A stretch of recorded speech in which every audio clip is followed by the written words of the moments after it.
Hello. So what we've got here is the SpiceVice wall-mounted prototype.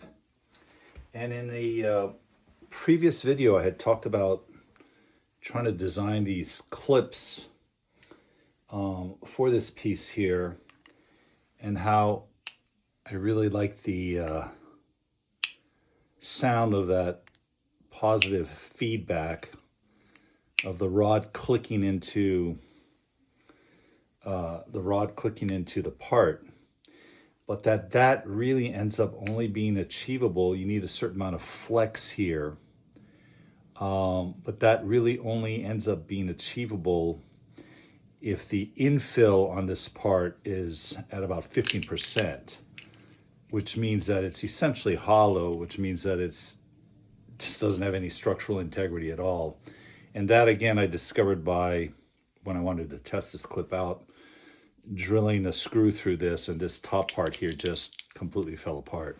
So I tried a bunch of other variations, increased the density, the infill percentage to like 80%. But what was happening is that the material then became so rigid that I just couldn't get the rod in.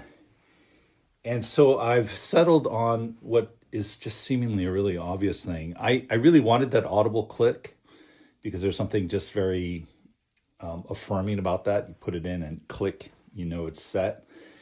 But what I ended up doing is this approach here, which is just a deeper hole designed a little bit wider so the rod just fits in nicely. Because what I don't want to happen is a situation where you install these on the wall, and let's say you're installing on a wall board or something and you haven't hit a beam, and then you have to put too much downwards pressure on the part, which I don't think would be good for the wall potential. I mean, you can end up with some problems here. So I've settled on this for now, which seems to work. The rod just, it's a snug fit. There's no click, but it works really nicely, and I'll show you now how. So there you go. On the back of this proto, the point behind these solid aluminum rods is really to provide that connection point. Well, it serves two purposes. One, to provide the connecting,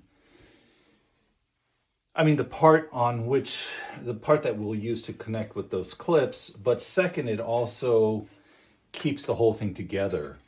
So, if we had just left it to the three rods on the front end, you would have compressive forces going this way, but not necessarily in the back. Potentially that could flare out the back. But with these added, that gives everything a lot of stability. That, without explaining too much, I'm hoping that makes sense.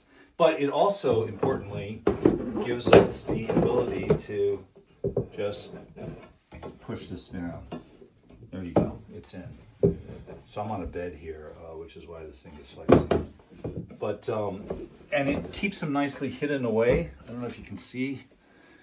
They're visible if you really look, but you can see how they're kind of tucked away. Anyway, that said, I'm not really convinced by this piece here. Maybe it needs to be wider, but we'll see. We'll see what happens with it.